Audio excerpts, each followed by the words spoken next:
తర్వాత పరలోక తండ్రి చిత్తం నెరవేర్చడానికి మరో 3.5 సంవత్సరం ప్రయాసపడ్డాడు. ఆఖరికి సిలువలో ప్రాణం పెట్టేటప్పుడు కూడా తన తల్లి బాధ్యత నెరవేర్చి వెళ్ళాడు ఆయన. అవునా? మరి ఇంతకు మించిన మాదిరి ఏం కావాలి మనకి? నేను త్యాగం చేస్తానని దాటి వెళ్ళిపోతే చాలా లేఖనాలకు సమాధానం చెప్పాల్సి ఉంటుంది. నీ తల్లిని ఆమె ముదిమి యందు నిర్లక్ష్యము చెయ్యకుము. ఇట్లా మస్తు లేఖనాలు ఉన్నాయి, వాటన్నిటికీ ఆన్సర్ చేసుకోవాల్సి ఉంటుంది. కాబట్టి ఒకవేళ తమ్ముళ్ళు చెల్లెళ్ళు నన్ను ఎంతో ప్రేమించే వాళ్ళు ఉన్నారు, ఇతర డినామినేషన్స్లో కూడా అవకాశం ఉంటే తప్పకుండా పెద్దవాళ్ళని అడిగి పర్మిషన్ తీసుకొనైనా సరే తల్లిదండ్రులను అప్పుడప్పుడు దర్శించండి నాయన, మీకు మేలు కలుగుతుంది. ఇది నా సలహా. ఓకే, మళ్ళీ ఎవరినో ఇబ్బంది పెట్టాలని, ఎవరికో వ్యతిరేకంగా బోధించాలని కాదు, దిద్దుబాటు చేసుకొని కొంచెం ఇలాంటి పట్టిడుపులు ఇస్తే మంచిది. మనం బెగదీసి కూర్చోబెట్టినంత మాత్రాన వెళ్ళిపోయేవాడు ఎట్టైనా వెళ్ళిపోతాడు. తర్వాత అయినా మనం అందరికీ దూరం చేసి మన దగ్గరే కూర్చోబెట్టినంత మాత్రాన వాడు బతుకాలం మనతోనే ఉంటాడని గ్యారెంటీ లేదు. కాబట్టి కొంచెం రేపు దేవుని ముందు నిలబడాలి కనుక అందరూ ఆలోచిస్తే మంచిది. This is my suggestion. దేవునికి స్తోత్రం. సరే, అయిపోయింది. తల్లిదండ్రి విషయంలో మనం నిర్లక్ష్యంగా వ్యవహరించకూడదు, వాళ్ళకు జరిగించాల్సిన బాధ్యత జరిగించాలి. లేకపోతే ఏం జరుగుతుంది? మధ్యలోనే పోతాం. అందరు చెప్పండి ఒకసారి. తల్లిదండ్రిని అశ్రద్ధ చేసినోడు, తల్లిదండ్రిని టార్చర్ చేసినోడు, తల్లిదండ్రి బాధ్యతలు నెరవేర్చకుండా వాళ్ళని చెట్టు గుట్టకు పుట్టుకు వదిలేసినోడు మధ్యలో పోయే అవకాశం ఉంది. ఒకవేళ ఇప్పటికీ ఆ పని చేసిన వాళ్ళు ఉంటే పశ్చాత్తాపడి మారు మనసు పొంది యేసు రక్తంలో మీ పాపాలు కడిగేసుకోండి, బతికిపోతారు. లేకపోతే అయ్యేది పని, సమస్య లేదు అందులో. లైవ్లో ఉన్నవాళ్ళు ఉన్నారా ఎవరన్నా? అది మొత్తం వినండి, మైండ్కి ఎక్కించుకోండి. అయిపోయింది. ఎన్నైనాయి రైట్. ఇకపోతే మధ్యలో చిన్న ప్రాయంలోనే ఎందుకు చావు వచ్చింది అన్న దానికి ఇంకో కారణం కూడా చెప్తాను, వినండి. తల్లిదండ్రులు లేని పిల్లలకు కొంతమంది మహా అన్యాయం చేస్తారండి. వాళ్ళ పక్షాన వాదించే వాళ్ళు లేరని విధవరాండ్రకు అన్యాయం చేస్తారు, తల్లిదండ్రులు లేని పిల్లలకు అన్యాయం చేస్తారు కొంతమంది. వాక్యం ఏం చెబుతుందంటే, విధవరాలినైనను దిక్కులేని పిల్లలనైనను మీరు ఏ విధము చేత కూడా బాధ పెట్టకూడదు. వాళ్ళు ఒకవేళ నీ వలన బాధ నొందారా, బాధ నొంది నాకు మొర్ర పెట్టారా, అప్పుడు నీవు హతమైపోతావు. నీ భార్య విధవరాలగుతుంది, నీ పిల్లలు దిక్కులేని వాళ్ళు అవుతారు. అంటే అర్థం ఏంటో తెలుసా? నువ్వు పెందలాడిపోతావని చెప్తున్నాడు. ఎక్కడ? నిర్గమాకాండం 22:22. విధవరాలినైనను, చూడండి తొందరగా బైబిల్ తీసి, నిర్గమాకాండం 22:22 చాలా స్పష్టంగా చెప్తున్న విషయాలన్నీ దయచేసి మైండ్లో పెట్టుకోండి. దిక్కులేని పిల్లలనైనను బాధ పెట్టకూడదు, వారు నీ చేత ఏ విధముగానైనను బాధ నొంది. చూసారా? ఒక టైప్ అని చెప్పలా, ఏ విధము చేతనైనను బాధ నొంది నాకు మొర్ర పెట్టిన ఎడల, నాకు మొర్ర పెడితే నేను నిశ్చయముగా వారి మొరను విందును. అందుకే నేను భయం చెప్పేది, విధవరాండ్రుగా ఉంటే అమ్మా మీరు ప్రార్థించండి, మీరు మొర్ర పెట్టండి, అయిపోద్ది ఏ పనైనా అని చెప్తాను నేను. దిక్కులేని పిల్లలు ఉంటే కూడా మీరు మొర్ర పెట్టండి, అయిపోతుంది పని. ఎందుకంటే విధవరాలి పక్షమున, దిక్కులేని పిల్లల పక్షమున సాక్షాత్తు ప్రభువే నిలబడతాడు. అర్థమైందా? తల్లిదండ్రి ఉన్నవారి పక్షమున వాళ్లే నిలబడతారు, భర్త ఉన్న స్త్రీ పక్షమున భర్త నిలబడతాడు. తల్లిదండ్రిని కోల్పోయిన పిల్లలకు, భర్తను కోల్పోయిన స్త్రీకి, ఇద్దరికి కూడా ప్రభువు నిలబడతాడు. వ్యాజ్యం ఆడతాడు, న్యాయం తీరుస్తాడు, మహాకోపం, ఊరుకోడు, ప్రాణం తీస్తాడు. నేను చెప్పట్లా, వాక్యం చెబుతుంది. మళ్ళీ నాకెళ్ళి మీరు తేడాగా చూశారు. ఏం చేస్తాడు? కాబట్టి విధవరాలని అన్యాయం చేయకండి, దిక్కులేని పిల్లలని దుర్మార్గం చెయ్యకండి, మీకు ప్రమాదం. ఈ కారణాల చేత కూడా మధ్యలో పోయే అవకాశం ఉంది యవనులుగా ఉన్నప్పుడే. ఎందుకంటే అదే మనోళ్ళు అంటారు కదా, అరే ఉసురు తగులుద్దిరా అని. తల్లిదండ్రి లేని పిల్లల ఉసురు తగులుద్దిరా, విధవరాలి ఉసురు తగిలిద్దిరా, నోరు లేనోళ్ళు రా అని అంటుంటారు చూసారా మన పెద్దోళ్ళు. అదే ఇక్కడ చెప్తుంది. దేవునికి మహిమ కలుగును గాక. పాపం పొలానికి ఒక విధవరాలు వెళ్తుందండి పని చేసుకోవటానికి. కొంతమంది ముత్తైదువులు ఆటోలో వాళ్ళ పనికి వాళ్ళు బయలుదేరారు. ఈ భర్తను కోల్పోయిన స్త్రీ తన పని పొట్టతిప్పలకు వెళ్తా ఉంటే ఆటోలో కూర్చున్న వ్యక్తుల్లో ఒక ఆమె నోరు తెరిచి అన్ననే అన్నది. చూస్తా చూస్తా పొద్దున్నే పనికి బయలుదేరుతుండే దరిద్రం మోహంది మొండమోపిది ఎదురు వచ్చింది. ఇట్లా సుమా అంటే బయలుదేరుతున్నప్పుడు బుద్ధుండి అక్కర్లా, కాస్త చూసుకొని రావద్దు, ఆడ తయారవుతారు ఈ పనికి మాలినోళ్ళని ఏదో ఆమె రేంజ్లో ఆమె తిట్టింది. ఎంత దారుణమోనండి. ఆ రోజే మరి ఆమెకి వినపడిందో లేదో కూడా తెలియదు, వినపడాల్సిన వాడికి వినపడింది. ఎవరికి? అదే రోజు సాయంత్రం 6 గంటల వేళ ఈ మాట అన్న ఆమె భర్త చనిపోయాడు. రియల్గా జరిగింది, నాకు తెలుసు. అదే రోజు సాయంత్రం 6ంటికి ఈ మాట, పొద్దున్నే ఆటో బయలుదేరేటప్పుడు ఈ ముండమోపు ఎదురు వచ్చింది, దరిద్రపు కొట్టుది విధవరాలు ఎదురొచ్చింది. సుమా అంట బయలుదేరుతుంటే అన్న మనిషి ఇంకా మిగిలిన వాళ్ళకి ఎవరికేం కాల. ఈ మాట ఎవరైతే నోరు జారి మాట అన్నారో ఆ వ్యక్తి భర్త. కారణం కూడా లేదు, మళ్ళా సరైన లాజిక్ లేదు, చచ్చిపోయాడు. ఎంత డేంజర్ అనుకున్నారు. విధవరాలని ఇంట చేర్చుకోరు కొంత. అమ్మమ్మ వేడికాళ్ళమ్మా, వేడికాళ్ళు నీ బొందకాళ్ళమ్మా, దేవుణ్ణి ఎరగనోళ్ళకమ్మా అవి. దేవుణ్ణి ఎరిగిన నీకేముందమ్మా వేడికాళ్ళు చల్లకాళ్ళు. వాక్యం ఏం చెబుతుందంటే, భర్తను కోల్పోయిన స్త్రీని నీ ఇంట చేర్చుకొని ఆతిథ్యము చేస్తే ఆమెతో కూడా నేను నీ ఇంట అడుగు పెడతాను, దీవెనలతో నింపబడతా.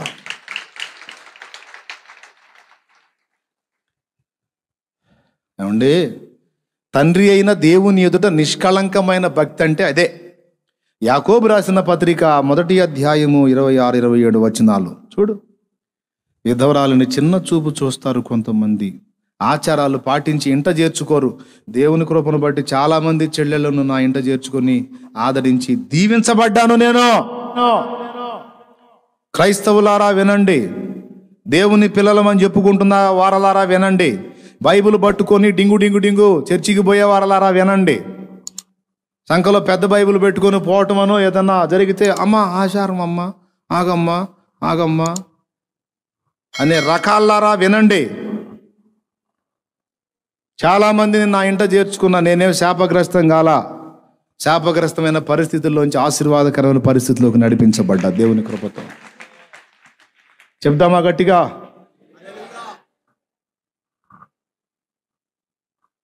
చదువమ్మా.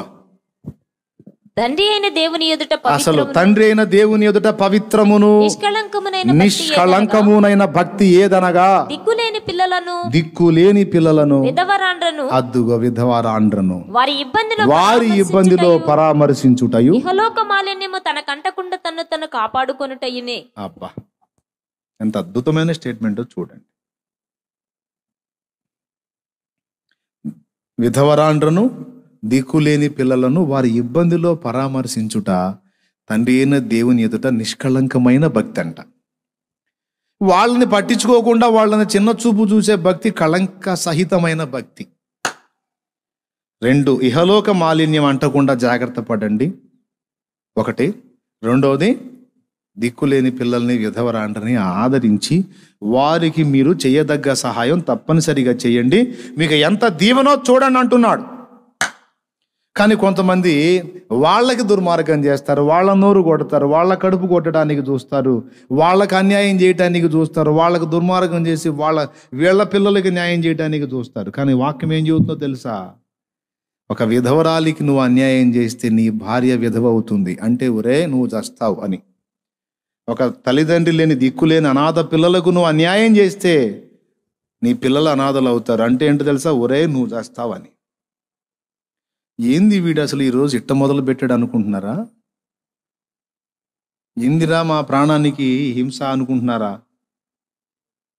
వాక్యం చెప్తున్నాను నేను ప్రతిదానికి రెఫరెన్స్ చూపించి మాట్లాడుతున్నా. ఓకేనా? ఈ కారణం చేత కొంతమంది హతులవుతారు మధ్యకాలంలో, ఎక్కువ కాలం జీవించలేరు. కొలత వచ్చేస్తుంది. వాళ్ళకి ఏది గొలిచావో నీకు అదే గొలుస్తాను అంటాడు, అయిపోద్ది.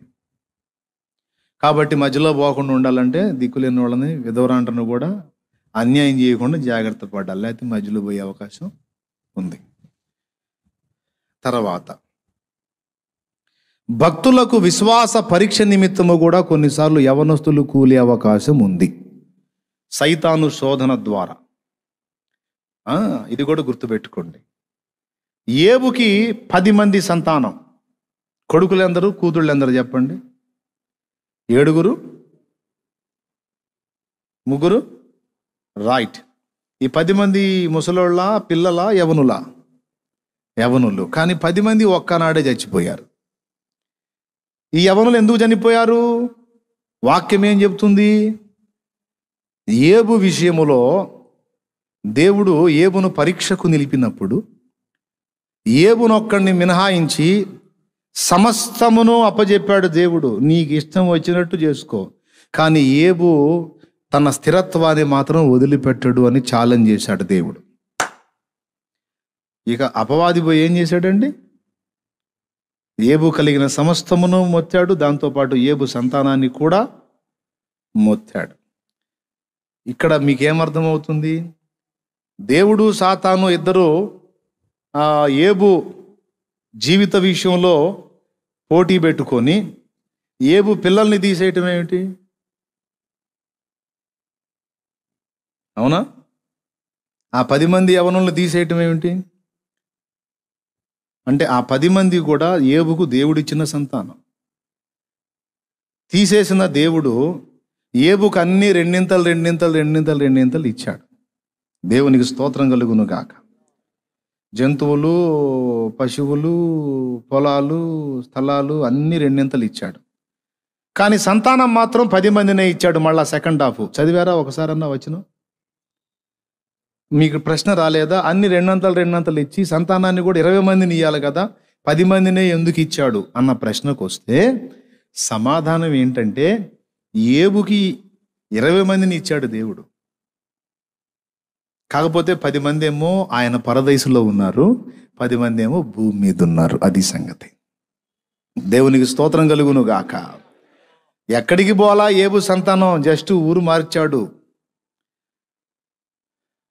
భూమి మీద నుండి అపవాది చేత చంపబడిన 10 మంది పిల్లల్ని ఎక్కడ తీసుకున్నాడు దేవుడు?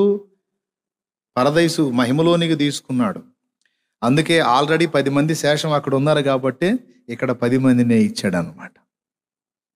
ఇప్పుడు ఏబుకు 10 మంది పిల్లలా, 20 మంది పిల్లలా? ఫస్ట్ 10 మంది చచ్చిపోయారుగా, ఇంకా 10 మందేగా అంటే చచ్చిపోలా. కానీ వాక్యం ఏం చెబుతుంది? 10 మంది చనిపోయిరి, మృతి పొందిరను. అంటే దేహాన్ని వదిలైతే వెళ్ళారు, కానీ వారు దేవుని యొద్ద భద్రపరచబడ్డారు గనుక ఏబు ఒకవేళ అడిగితే దేవుడు ఇంతే చెప్తాడు. దేవా, ఒంటెలు డబల్ ఇచ్చావు, గాడిదలు డబల్ ఇచ్చావు, ఎడ్లు డబల్ ఇచ్చావు, పొలాలు స్థలాలు డబల్ ఇచ్చావు. అవునా? ఇక భార్యనైతే ఒక్కతనే ఇచ్చాడు, ఎందుకంటే ఆమెను తీసుకోలేదు కాబట్టి.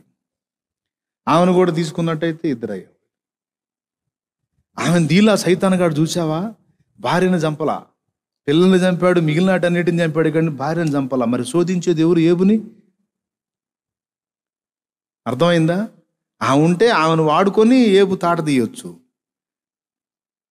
మహాతల్లులు, దేవునికి స్తోత్రం, హల్లెలూయా. ఏబు తాట తీయాలి కాబట్టి, ఏబును శోధించాలి కాబట్టి భార్యను బతకనిచ్చాడు. ఏమండి? భార్యను కూడా తీసుకున్నట్టయితే పరదేశంలో ఒక భార్య ఉండేది, భూమి మీద మళ్ళీ ఇంకో భార్య దేవుడు ఇది 2 వచ్చేది అన్నట్టు. ఏబమ్మను మాత్రం బతకనిచ్చాడు కాబట్టి ఏబమ్మ ఒక్కతే ఆగిపోయింది. పిల్లలు మాత్రం పరదేశంలో 10 మంది ఉన్నారు, భూమి మీద మరలా 10 మంది సంతానాన్ని చెప్పారు. ఏబు సంతాన విషయంలో కూడా కొన్నిసార్లు విశ్వాస పరీక్ష నిమిత్తము కూడా యవనుల్ని దేవుడు తీసుకునే అవకాశం ఉంది. సాతాను కూడా చంపే అవకాశం ఉంది దేవుని పర్మిషన్తో అని రాసుకో. ఓకేనా? ఈ విధంగా ఇక మీరు మళ్ళా సామెతల్లో చూస్తే భక్తిహీనత అల్పాయుషునకు కారణమవుతుంది, భక్తిహీనత వలన ఆయుక్షయం కలుగుతుంది అంటాడు. కాబట్టి భక్తిహీనత అంటే దేవునికి భయపడకపోవటం, భయభక్తులు లేకపోవటం కూడా మనం మధ్యలో పోవడానికి కారణమవుతుంది. ఇదంతా ఒకదానికి ఒకటి అటాచ్మెంట్ అయి ఉంటుంది. ఇప్పుడు ఈ సంగతులన్నీ విన్న మీకేమర్థమైంది అంటే, యవన ప్రాయములో ఉన్న వాళ్ళు ఎందుకు కన్ను మూస్తున్నారు అంటే ఇన్ని రకాల కారణాలు ఉన్నాయి. ఇప్పుడు నేను చెప్పినవి కొన్నే, ఇంకా మీరు లేఖనాలు అధ్యయనం చేస్తే ఇంకా ఇన్ని వస్తాయి. అయితే ఇంత విన్న తర్వాత మీకేం అర్థం అవ్వాలంటే, ఎక్కడెక్కడ మీరు బ్యాలెన్స్ మిస్ అయ్యారో అవన్నీ కూడా మీరు సరి చేసుకోవాలి. రెండవది, ఒకవేళ ఇంకా మారు మనసు పొందకపోతే, ఇంకా పాపక్షమాపణ నిమిత్తమైన బాప్తిస్మం పొంది పరిశుద్ధ జీవితంలోకి రాకపోతే, కనీసం ఇక దేవుడు నీకు ఇచ్చినటువంటి టైం ఎంతవరకు నీకు తెలియదు గనక, దేవుడు నీకు ఇచ్చిన సమయం ఎంతో నీకు తెలియదు గనక, నేడు అను సమయం ఉండగానే మారు మనసు పొంది పాపక్షమాపణ నిమిత్తమై అంటే పాపములన్నీ కడగబడు నిమిత్తం బాప్తిస్మం పొంది పాత దుష్టత్వాన్ని విసర్జించి క్రీస్తునందు నూతన సృష్టిగా మార్పు చెంది ప్రభు బిడ్డగా బ్రతకటానికి చాలా తొందరపడాలి. నువ్వు ఇప్పటికే ఆలస్యం చేశావు. దేవుడు పూర్ణమైన ఓర్మితో నిన్ను ఉపేక్షించి క్షమించి బ్రతుకనిస్తున్నాడు. కాబట్టి ఇప్పుడు చేయాల్సింది ఏంటంటే, అత్యవసరంగా మారు మనసు పొంది రక్షణ ఎరుగని వారు రక్షణలోనికి రావాల్సిందే. కొంతమంది మరి దేవుడిచ్చినటువంటి అవకాశాన్ని దుర్వినియోగం చేసుకుంటారు, సమయాన్ని నిర్లక్ష్యం చేస్తారు. అంతా అయిపోయిన తర్వాత లబోదిబోమని మొత్తుకొని దుఃఖపడతా ఉంటారు. దేవుడు నీకు ఎప్పుడు ముగింపు చెప్పాడో తెలియదు గనక, నీకు ఎంతవరకు భూమి మీద సమయం నిర్ణయించబడిందో నీకు తెలియదు గనక, దుష్టత్వమును విసర్జించి మార్పు నుండి రక్షణ పొందమని ఇందు మూలంగా లైవ్లో ఉన్న వాళ్ళకి, ఇక్కడ కూర్చున్న వాళ్ళకి ఇంకా రక్షణ ఎవరైనా పొందకపోతే అందరికీ ప్రేమతో పిలుపునిస్తున్నా. ఓకేనా? ఒక తల్లికి కఠినాత్ముడైన కొడుకున్నాడట. బాగా వినండి, గతంలో చెప్పినట్టున్నాను, మళ్ళీ ఒకసారి గుర్తు చేస్తాను. లైవ్లో ఉన్నోళ్ళు వింటారు కదా, అందుకు. తల్లికి కఠినాత్ముడు, మహా దుర్మార్గత కలిగిన కొడుకు ఒకడున్నాడు. వాడిని చాలా అల్లారు ముద్దుగా పెంచింది, గారాబం చేసింది, రోజు టార్చరే వాడితో ఆమెకి. పెళ్లి చేస్తేనన్నా వాడు మార్పు చెందుతాడేమో అని పెళ్లి చేసింది. భార్య వచ్చినాక ఇంకా ఎక్కువ అయిపోయింది. ఇక టార్చర్ భరించలేకపోయింది తల్లి. ఒకరోజు దేనికాడో గొడవ వేసుకొని, వాడికి తల్లిని తల్లిలాగా చూడడు, ఇక భార్య కంటే అధ్వాన్నంగా చూస్తాడన్నమాట. కొట్టడం, కదిలితే మెదిలితే చిత్రవాద.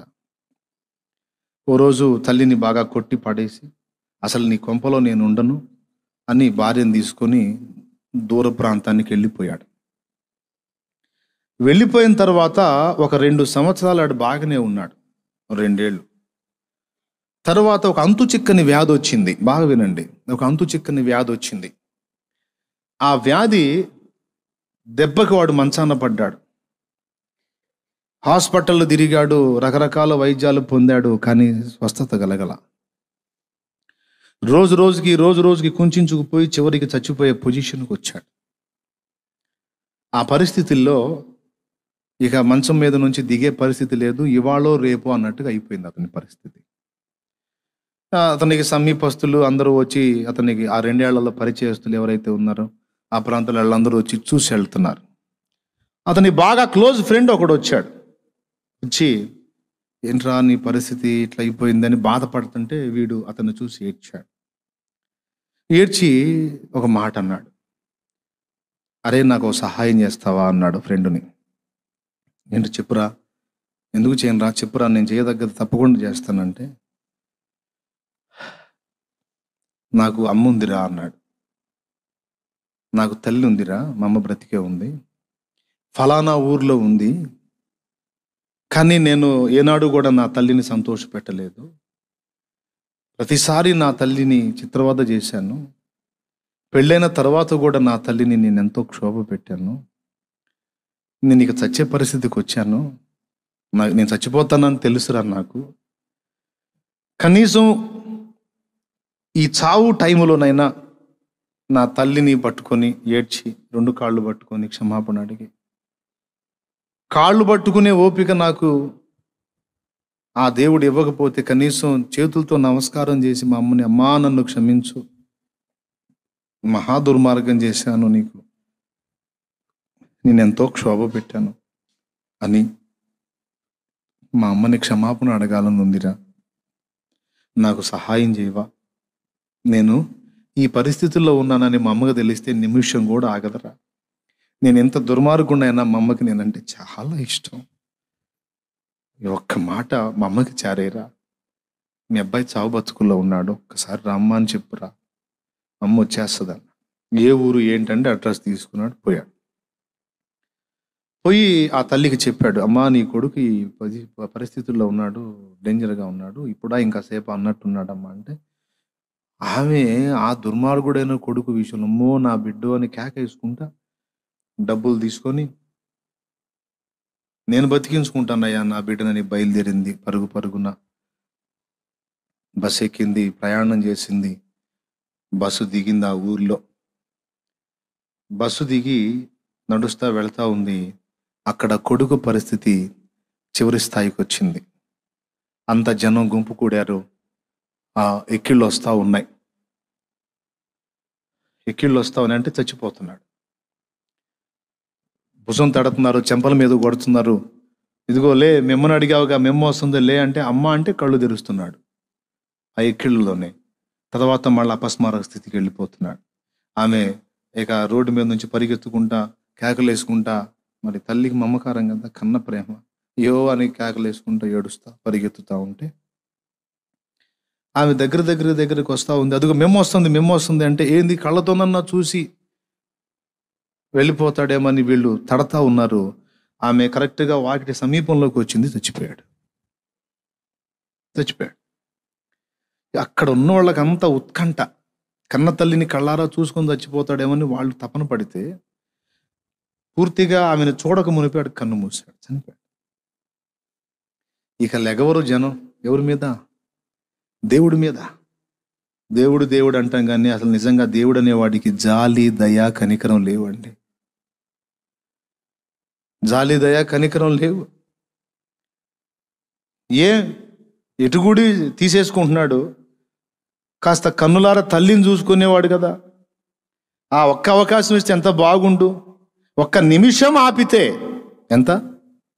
ఒక్క నిమిషం ఆపితే తల్లిని కళ్ళారా చూసుకొని క్షమాపణ అడిగి కన్ను మూసేవాడు కదా. అయ్యయ్యో అని అందరూ దేవుణ్ణి సనగటం మొదలు పెడితే అక్కడ దేవుణ్ణి ఎరిగిన వ్యక్తి ఒకడు ఉన్నాడు. వీడిని ఎరిగినోడు, దేవుణ్ణి ఎరిగినోడు. అప్పుడు అతను అన్నాడు, ఎందుకు మీరు దేవుణ్ణి సణుగుతున్నారు అని అడిగితే వాళ్ళు చెప్పారు, మరి సనగకే ఏముందయ్యా, దేవుడి దగ్గర జాలి ఎక్కడుంది, దయ ఎక్కడుంది, కనికరం ఎక్కడుంది? ఇప్పటిదాకా బ్రతకనిచ్చి ఉంచి కనీసం దగ్గరకు వచ్చేటప్పుడు ఒక్క నిమిషం బ్రతకనిస్తే ఏం పోయింది? ఒక్క నిమిషమే కదా సమయము. ఆ ఒక్క నిమిషం సమయం లేకపోయాడు.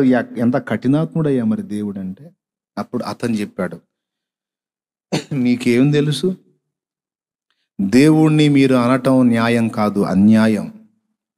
మీరెంత అడిగారు అన్నాడు. ఒక్క నిమిషమేగా అన్నారు. నేను చెప్పనా, 2 సంవత్సరాలు ఇచ్చాడు వాడికి అవకాశం దేవుడు అన్నాడు. మీరు అడిగారు ఒక్క నిమిషమే, కానీ దేవుడు వాడి పాప జీవితం విసర్జించి మారు మనసు పొంది రక్షణ పొంది తన జీవితాన్ని దిద్దుకొని తన తల్లి 2 కాళ్ళు పట్టుకొని పశ్చాత్తాపడటానికి దేవుడు వానికి ఇచ్చిన సమయం 2 years, 2 సంవత్సరములు. ఈ ముఖం పశ్చాత్తాపడి మారు మనసు పొంది దిద్దుబాటు చేసుకుని బాగుపడేది ఉంటే అప్పుడే పొందేది ఉంటే, దేవుడిచ్చిన సమయం అయిపోయిన తర్వాత ఇక మనం ఎంత లబలబలాడినా మొత్తుకున్నా మనకు సమయం ఉండదు సోదరులారా. కనుక ఈ సంగతులు లైవ్లో వింటున్న వాళ్ళు కానీ ఇక్కడ ఉన్న బిడ్డలు కానీ అందరూ కూడా గుర్తించండి. నీవు బాగుపడినట్లు, కృప పొందునట్లు, రక్షణ పొందునట్లు, స్వస్థత పొందునట్లు, క్షమాపణ పొందునట్లు దేవుడు నీకు ఇచ్చిన టైం ఇంకా నిలిచి ఉండగానే మారు మనసు పొంది రక్షణ పొంది పరిశుద్ధపరచబడి ధన్యుడవుగా. నువ్వే సహవాసానికి వెళ్తావో నాకు తెలియదు, ఎక్కడ రక్షణ పొందగోరావో నాకు తెలియదు. నీ మనసుకు తోచిన దగ్గర సత్య సంబంధమైన ప్రతి దైవజనుని దగ్గరికి నువ్వు వెళ్ళి పొందొచ్చు. నీకెవరు ఇవ్వనన్నారా? అట్లయితే ఐఎమ్ రెడీ.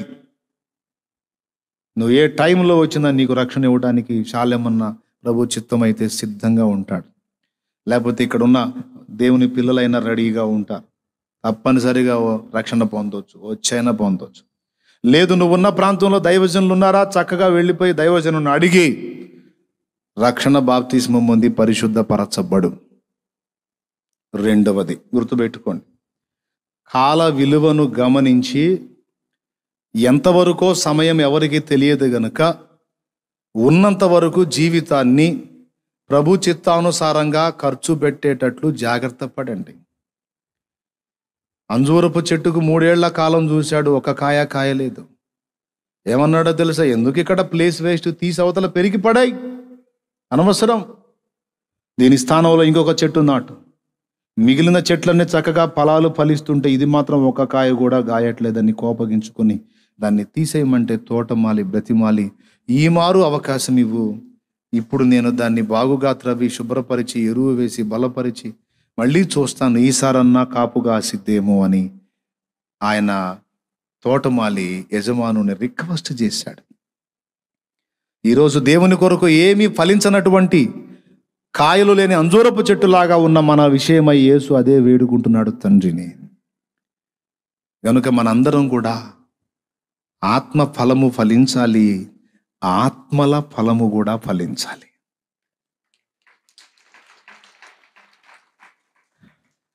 నశించిపోతున్న ఆత్మల విషయంలో మన బాధ్యతగా వ్యవహరించాలి, భారాన్ని కనపరచాలి. నాశన కూపానికి ఒక పక్క ఆత్మలు కుప్పల తెప్పలుగా జోగుతుంటే నేను తిందును త్రాగుదును సుఖించుదును దేవా నన్ను దీవించుమని మనం ప్రార్థన చేయటం వెర్రితనం అవుతుంది. ఆత్మల కొరకు మన గుండెలు బాదుకొని ఏడ్చి రోధించి మొర్ర పెట్టాల్సిన ఆవశ్యకత ఎంతైనా ఉంది. ఏ అవకాశం దేవుడిచ్చిన అవకాశాన్ని వినియోగించుకొని అగ్నిలో నుండి కొందరిని లాగినట్టు నరకాగ్ని నుంచి ఆత్మల్ని కాపాడాల్సిన బాధ్యత మన మీద ఉంది. దేవుని ప్రేమ చూపించే ఛాన్స్ వస్తే ప్రేమ చూపు, ప్రకటించే ఛాన్స్ వస్తే ప్రకటించు. ప్రార్థించే అవకాశం మాత్రమే నీకు ఇవ్వబడితే ఈ 2 అవకాశాలు నీకు లేవు, ప్రకటించేదానికి లేదు, ఇతరులకు ప్రేమ చూపేదానికి లేదు అనుకో, కనీసం ప్రార్థించుట ద్వారా అయినా ప్రేమ చూపు. ప్రార్థనా ఉపచారమైనా, ప్రార్థనా పరిచయైనా, ప్రార్థనా సేవన్న చేయి తల్లి. తమ్ముడా, నశించిపోతున్న ఆత్మల రక్షణ కోసం కష్టపడుతున్నటువంటి బిడ్డలకు ప్రోత్సాహకరంగా నువ్వు ఏ విధంగా తోడ్పడగలవో తోడ్పడదంతా కూడా నీ పేరిట రాయబడుతుంది దేవుని గ్రంథములో. కానీ రేపు దేవుని ముందు నిలిచినప్పుడు దేవుని కొరకు ఎంతో కొంత చేసిన సాక్ష్యం నీకు ఉండాలి. వింటున్నావా? ఏముండాలి? ప్రభువు కొరకు ఎంతో కొంత చేసిన సాక్ష్యం నీ ఖాతాలో ఉండాలి. రిక్త హస్తాలతో నిలబడితే సిగ్గుపరచబడతావు రేపు అక్కడ. కాబట్టి మనకెప్పుడు ముగింపు మనం ఎరుగము గనుక మనకు దేవుడిచ్చినటువంటి ఈ బంగారు అవకాశాన్ని వినియోగించుకొని 2 చేద్దాం. 1, మనలో దేవుని పని సంపూర్ణంగా నెరవేరేటట్టు మనల్ని మనం సజీవ యాగంగా దేవునికి అప్పగించుకుందాం. 2వది, మన ద్వారా దేవుడు ఆశించిన పని కూడా చేయటానికి మనల్ని మనం ఆయన చేతికి అప్పగించుకుందాం.